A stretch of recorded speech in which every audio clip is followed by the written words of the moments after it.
9월 4일 수요일 아침입니다. 네, 열왕기하 2장 15절에서 25절까지 말씀 읽겠습니다. 맞은편 여리고에 있는 선지자의 제자들이 그를 보며 말하기를 엘리야의 성령이 하시는 역사가 엘리사 위에 머물렀다 하고 가서 그에게로 나아가 땅에 엎드려 그에게 경배하고 그에게 이르되 당신의 종들에게 용감한 사람 50명이 있으니 청하건대 그들이 가서 당신의 주인을 찾게 하소서. 염려하건대 여호와의 성령이 그를 들고 가다가 어느 산에나 어느 골짜기에 던지셨을까 하나이다 하니라. 엘리사가 이르되 보내지 말라 하나 우리가 그로 부끄러워하도록 강청함에 보내라 한지라. 그들이 50명을 보냈더니 사흘 동안을 찾되 발견하지 못하고 엘리사가 여리고에 머무는 중에 무리가 그에게 돌아오니 엘리사가 그들에게 이르되 내가 가지 말라고 너희에게 이르지 아니하였느냐 하였더라. 그 성읍 사람들이 엘리사에게 말하되 우리 주인께서 보시는 바와 같이 이 성읍의 위치는 좋으나 물이 나쁨으로 토산이 익지 못하고 떨어지나이다. 엘리사가 이르되 새 그릇에 소금을 담아 내게로 가져오라 하매 곧 가져온지라. 엘리사가 물 근원으로 나아가서 소금을 그 가운데에 던지며 이르되 여호와의 말씀이 내가 이 물을 고쳤으니 이로부터 다시는 죽음이나 열매 맺지 못함이 없을지니라 하셨느니라 하니 그 물이 엘리사가 한 말과 같이 고쳐져서 오늘에 이르렀더라. 엘리사가 거기서 베들로 올라가더니 그가 길에서 올라갈 때 작은 아이들이 성읍에서 나와 그를 조롱하여 이르되 대머리여 올라가라 대머리여 올라가라 하는지라. 엘리사가 뒤로 돌이켜 그들을 보고 여호와의 이름으로 저주하매 곧 수풀에서 암곰들이 나와서 아이들 중에 42명을 찢었더라. 엘리사가 거기서부터 갈멜산으로 가고 거기서 사마리아로 돌아왔더라. 아멘. 자, 어제 본문과 이어서 2장 15절 이후 말씀을 살펴보겠습니다. 네, 엘리야 선지자가 죽음을 맞이하지 않고 승천했죠. 자, 그리고 엘리사는 이제 요단강을 건넜습니다. 자, 그러자 요단 맞은편에 있는 그 여리고의 선지자의 제자들, 그러니까 선지자들이죠. 이 선지자들이 엘리사가 엘리야의 후계자라는 것을 인정을 합니다. 네, 그 내용이 15절에 나오죠. 자, 선지자의 제자들이 그를 말하며, 자, 엘리야의 성령이 하시는 역사가 엘리사 위에 머물렀다 하고 그에게 경배했다. 신적인 존재로 추앙했다라는 게 아니라 그럼 여기서 경배했다는 것은 그냥 절했다라는 거예요. 이제 번역이 조금 애매한데 그를 이제 후계자로 인정했다라는 그런 뜻입니다. 자, 그런데 여기서 이제 한 가지 우리가 집중해서 볼 표현이 있는데 7절에도 있지만 이제 오늘 본문 15절에도 있는 선지자의 제자들이라는 표현입니다. 자, 이걸 통해서 알 수 있는 게 뭐냐면 이제 북이스라엘, 영적으로 피폐했던 이 북이스라엘에는 이처럼 선지자의 제자들이 있었다라는 거예요. 자, 그런데 아마 예전에 이제 교회 다니면서 많이 들었을 법한 이제 표현인데 개역 한글판, 우리가 지금 보고 있는 거는 개역 개정이잖아요. 개역 한글판에는 선지생도라고 합니다. 선지생도. 들어보셨죠? 그러니까 아마도 북이스라엘에는 여리고뿐만 아니라 베델에 선지자들을 키워내는 선지자의 학교가 있었던 것으로 보입니다. 그러니까 선지자들을 계속해서 어두운 시대에 키워냈던 것이죠. 그러니까 선지자의 제자들은 엘리사가 엘리야의 제자라는 것을 인정을 했습니다. 자, 인정을 했잖아요. 자, 그런데 여기 제가 적어놨죠. 이 선지자의 제자들이 엘리야의 시신을 찾으려고 할 아마도 엘리야가 승천하다가 땅의 천사들이 그 엘리야의 시신을 떨어뜨렸다라고 생각을 한 거예요. 자, 근데 사실은 엘리사가 만류했습니다. 그러지 말아라고 했는데, 결국 이 제자들이 말을 듣지 않고 찾으러 갔다가 사흘 동안 찾지 못했죠. 자, 그러자 엘리사가 뭐라고 말하냐면, 여러분, 내가 가지 말라고 했잖아요. 라고 해요. 자, 그런데, 이걸 통해서 우리가 알 수 있는 것은 뭐냐면, 선지자의 제자들이 실수했다라는 거. 그런데 엘리사가 만류는 했지만, 그래도 스스로 그들이 실수하면서 배워가도록 시간을 허락했다라는 거예요. 그러니까 엘리사는 나중에야 이제 뭐라고 하지만 그 과정 가운데서는 깊이 책망하면서 개입하진 않고 스스로 배우도록 합니다. 그러니까 이 엘리사의 어떤 멋진 영적 리더의 단면을 볼 수 있는 대목입니다. 그러니까 엘리사는 이제 앞으로도 이 타락한 시대에 이 선지자의 제자들을 이처럼 잘 이렇게 양육하고 세워가야 될 역할이 있는 것이죠. 그런 책임이 있는 것입니다. 자, 그 내용을 여기 이 말씀을 통해서 하나 우리가 살펴볼 수 있고요. 자, 그리고 지금 무대는 여리고인데 이제 엘리사의 첫 공식 사역이 이제 시작이 되는데 어제 제가 말씀드렸지만 엘리야의 사역은 불과 주로 관련이 되어 있고 엘리사의 사역은 물과 주로 관련되어 있다라고 했잖아요. 그런데 엘리사의 지금 첫 사역이 여리고에서 나쁜 물을 고치는 일. 이게 첫 사역입니다. 그런데 여리고는 어떤 지역이냐면 여호수아 말씀에 보면 우리가 기억나시죠?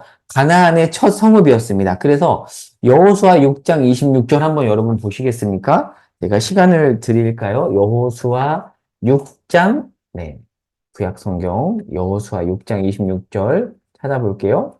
뭐라고 돼 있죠? 자, 여리고를 점령하고 나서 6장 26절에 보면 제가 읽어볼게요. 여호수아가 그때 맹세하게 하여 이르되 누구든지 일어나서 이 여리고성을 건축하는 자는 여호와 앞에서 저주를 받을 것이라. 그 기초를 쌓을 때 그의 맏아들을 잃을 것이요 그 문을 세울 때 그의 막내 아들을 잃으리라라고 예언을 했습니다. 다시 건축하면 안 된다라고 얘기했어요. 자, 그런데 이것도 찾아볼게요. 여러분, 열왕기 상 우리가 지금 보는 게 열왕기 한데 열왕기 상 16장 34절을 볼까요? 열왕기상 16장 34절 말씀에 보면 그 여호수아의 말씀을 누가 무시하고 한참 시대가 흐르고 나서 무시하고 잘못을 범하는데 열왕기상 16장 34절에 보면 그 시대에 베델 사람 히엘이 여리고를 건축하는데 건축을 하자 여호수아 6장 26절 말씀대로 그가 그 터를 쌓을 때 맏아들 아비람을 잃었고 그 성문을 세울 때 막내 아들 수굽을 잃었습니다. 말씀이 실현이 되죠. 그러니까 이걸 통해서 알 수 있는 게 뭐예요? 지금 이 엘리사가 활동하던 북이스라엘 시대에는 하나님의 말씀을 귓등으로 듣고 있는 시대였다라는 것을 단편적으로 잘 보여주고 있습니다. 그런데 그렇게 저주가 임했던 영적으로 피폐했던 그 여리고에서 지금 엘리사가 무엇을 하죠? 자, 오늘 본문을 볼까요? 네, 이게 K5탄데, 자, 오늘 본문에 보면 엘리사가 그 저주의 땅 여리고를 소금을 가져와서 뿌려가지고 정결케 하는 일을 합니다. 이게 첫 사역이에요. 그러니까 죽음의 땅, 저주의 땅에 회복을 가져오는, 앞으로도 계속해서 이렇게 엘리사는 영적으로 피폐했던 여리고로 대표되는 이 저주의 땅을 하나님의 말씀으로 하나님의 영으로 회복시키는 일을 할 것이다. 이게 엘리사의 주 역할이다라는 것을 또 본문이 우리에게 알려주고 있습니다. 자, 그리고 23절 이후에 보면 오늘 보면 23절 이후를 볼게요. 엘리사가 이제 베델로 갑니다. 자, 여기 지도를 볼게요. 남북 분단이 됐고 여기가 베델이고 여기가 이제 단이잖아요. 이제 지금 제가 왜 단을 언급하냐면 북이스라엘에서 있어서 베델과 단은 굉장히 중요한 지역인데 지금 엘리사가 베델로 갑니다. 자, 베델은 남북 분열 이후에 초대 왕인 여로보암 1세가 금송아지 우상을 세운 곳이죠. 그래서 우상 숭배 온상지가 됩니다. 왜 세웠죠? 사람들이 혹여나 남유다 성전이 있는 예루살렘에 갈까봐 양쪽 끝 경계선에다가 금송아지 우상을 세우고 북이스라엘이 영적으로도 중심지가 되도록 어찌 보면 잘못을 행한 것이죠. 자, 근데 그 베델, 여로보암 1세가 금송아지 우상을 세웠던 타락했던 이 베델에 지금 엘리사가 가는데 여기서 어떤 일이 벌어지죠? 작은 아이들이 엘리사를 향해서 대머리라고 조롱을 합니다. 자, 그러면 엘리사는 정말 머리가 벗겨진 사람이었을까? 유추해 보면 그렇게도 볼 수 있지만 저는 이렇게 봅니다. 처음부터 머리가 벗겨진 것이 아니라 아마도 선지자의 사명을 다하기 위해서 이렇게 머리가 벗겨졌다라기보다는 머리를 이렇게 자른 것으로 보여요. 약간 서원했다고 해야 될까요? 근데 그 모습을 보고 지금 작은 아이들이 엘리사를 조롱합니다. 그러니까 무엇을 우리에게 알려주냐면 우상 숭배의 본거지인 이 베델에서는 아이부터 어른까지 다 하나님의 권위를 무시하는 단순히 조롱하는 정도가 아니라 하나님을 무시했다라는 거예요. 아이부터 어른까지 하나님의 말씀을 외면하는 지역 베델. 이것을 지금 우리에게 보여주고 있는데 자, 그러자 어떤 일이 벌어지죠? 지금 자, 끔찍한 일이 벌어지는데 24절을 볼게요. 자, 엘리사가 그들을 보고 저주하자 그 수풀에서 암곰 둘이 나와서 아이들 중에 42명을 찢어버리는 매우 좀 끔찍한 일이 벌어집니다. 와, 엘리사가 어떻게 아이까지 죽이나라고 생각해 볼 수 있는데 이 본문은 레위기 말씀을 통해서 봐야 됩니다. 한번 레위기 말씀 펴볼게요. 우리가 구약 말씀을 해석할 때 다른 본문을 가지고 해석하지 않고 그냥 그 본문만 단편적으로 해석을 하면 오독하는 일이 벌어집니다. 그런데 오늘 본문은 레위기 말씀을 통해서 같이 봐야 됩니다. 레위기 26장 14절에서 39절에 보면 자, 가나안 땅에서 말씀에 순종했을 때의 복과 불순종했을 때 받을 저주에 대해서 이야기하는 대목에서 이 부분을 설명을 하면 자, 불순종했을 때 받을 저주를 1단계 재앙이 임하겠다라고 해요. 1단계는 재앙입니다. 그래도 듣지 않으면 가뭄을 보낼 것이다. 3단계로 그래도 듣지 않으면 들짐승을 보낼 것이고 그래도 듣지 않으면 마지막으로 칼과 연병을 보내겠다라고 해요. 그러니까 오늘 본문에서 엘리사를 향해서 아이들이 저주하자 임했던 저주는 3단계예요. 그러니까 지금 그저 말 한 번 안 들은 정도가 아니라 하나님께서 이미 1단계를 통해서 경고하고 2단계를 통해서 경고했음에도 불구하고 아이부터 어른까지 말씀을 듣지 않자 하나님께서 3단계 경고 등을 보낸 거예요. 이렇게 이해를 해야 됩니다. 자, 그래서 이 말씀을 토대로 본문을 이제 두 가지로 적용을 해볼게요. 자, 먼저 첫 번째. 자, 엘리야의 후계자인 엘리사는 지금 하나님의 말씀 사역을 잘 감당하고 있습니다. 자, 그런데 우리가 열왕기상 19장에 가볼게요. 19장에 가보면 엘리야가 타락한 그 바알과 아세라 선지자 850명과 싸우잖아요. 자, 근데 싸움 이후에 그들을 이기거든요. 근데 혼자라고 낭망해요. 850대 1이니까 얼마나 힘들었을까요? 물론 승리했지만 왜 나는 혼자일까? 저들은 저렇게 많은데 왜 나는 혼자일까라고 하면서 하나님 편에 선 선지자는 나밖에 없다라고 우울에 빠집니다. 자, 그런데 그때 열왕기상 19장에 보면 하나님께서 통상적인 임재 방식인 어떤 강한 지진이나 바람이나 불로 임하지 않고 세미한 음성으로 엘리야에게 다가오면서 뭐라고 말씀하시면 넌 혼자가 아니야. 네 옆에는 동역자 7천 명에 있어라고 말씀을 하시면서 담대하라고 해요. 그리고 그 이후에 열왕기상 19장 19절에 보면 그리고 나서 이 엘리야가 혼자라고 생각했던 엘리야에게 하나님께서 엘리사를 만나도록 하십니다. 그러니까 엘리야는 혼자가 아닌 것이죠. 지금도 우리는 혼자라고 생각할 때가 있어요. 그런데 하나님은 우리가 모르는 사람을 붙여주세요. 너 혼자 아니야. 여전히 이 어두운 시대에 함께 할 수 있는 동역자가 있어라고 말씀을 하세요. 그러니까 이 말씀을 통해서 우리가 이렇게 기도할 수 있어요. 혼자라고 생각하지 않고, 그러니까 혼자라고 생각할 때가 있잖아요. 동역자가 있어요. 그러니 여러분, 혼자라고 생각하지 마시고, 함께 할 수 있는 사람을 붙여달라고 기도하시기 바랍니다. 저도 이 기도 많이 하거든요. 하나님, 혼자라고 생각될 때가 많이 있는데, 하나님, 혼자 아니죠? 동역자 보내주세요. 그러면 하나님이 정말 그 기도에 응답해 주실 때가 많이 있거든요.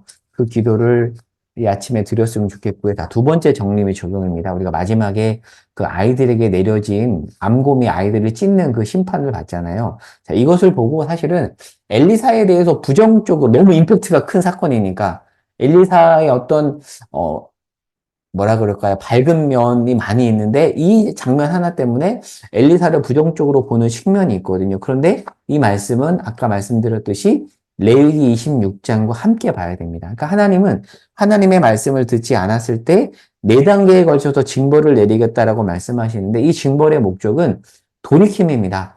1단계, 2단계를 통해서 하나님께서 경고하셨음에도 듣지 않자 3단계 들짐승을 보내서 경고하셨어요. 그러니까 마지막 4단계가 뭐였죠? 칼과 연병을 보내서 멸망시키는 것입니다. 그러니까 4단계 가기 직전이에요. 그 직전 위급한 상황입니다. 하나님은 들짐승을 보내서 돌이키라고 한 거예요. 그런데 지금 베델은 어떤 모습을 보인 거죠? 아이부터 어른까지 하나님의 말씀을 외면한 것입니다. 그들에게 하나님은 돌이키라고 경고등을 보낸 것입니다. 아이부터 어른까지 말씀을 외면했던 베델과 달리 우리가 속해 있는 공동체는 아이부터 어른까지 하나님의 말씀을 사랑하고 순종하는 곳이 되기를 소망합니다. 여러분, 뭐 초대교회 교부나 아니면 그 에드워즈, 그 유명한 학자 있잖아요. 에드워즈가 쓴 책도 보면은 아이부터 어른까지 하나님의 말씀을 순종하는 그런 이야기들이 있거든요. 우리가 그런 어떤 소망을 가지고 저는 기도해야 된다고 봐요. 하나님, 온 세대가 어린 아이부터 어른까지 하나님의 말씀을 사랑하는 그런 공동체가 되게 해달라고 우리가 기도해야 되는 것 같습니다. 이 아침에 작은 아이들까지 하나님을 외면한 베델의 모습이 오늘날 우리에게 재현되지 않기를 바라면서 온 세대를 위해서 기도할 수 있기를 바랍니다. 그래서 오늘 기도 제목입니다. 베델과 달리 작은 아이들부터 어른까지 말씀을 사랑하는 우리 가정이 되게 해달라고, 우리 공동체가 되게 해달라고 또 기도하고요. 개인 기도 제목을 가지고 주 앞에 아뢰는 시간을 갖겠습니다. 제가 기도하겠습니다. 하나님, 아이부터 어른까지 말씀을 외면했던 그 북이스라엘의 어두운 면을 보았습니다. 하나님, 우리 가정과 우리 교회 공동체가 어린아이부터 노년에 이르기까지 하나님을 사랑하고 하나님을 경외하는 그런 곳이 될 수 있도록 은혜 내려 주시옵소서. 간절히 주 앞에 아뢰니다. 이 기도에 응답하여 주시옵소서. 우리 주 예수 그리스도의 이름으로 기도합니다. 아멘. 주 앞에 경외함으로 기도하도록 하겠습니다.